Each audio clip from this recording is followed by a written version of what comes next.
इरशाद फरमाया इन्ना आतैना कल कौसर, हमने तुम्हें खैर ही खैर फातिमा ज़हरा अता कर। सलवात पढ़ ले मोहम्मद व आले मोहम्मद। एक बीबी लाखों लोगों की मेहनतों की जामिन बीबी, एक खातून 1,24,000 नबियों की मेहनतों की जमानत खातून है।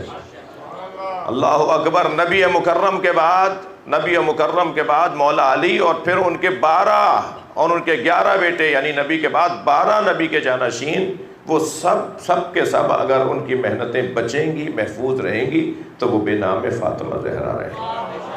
सैयदा की बरकत से अल्लाह ने इस एक ज़ात में इतनी बरकतें रखी हैं कि इसका नाम ही कौसर रख दिया।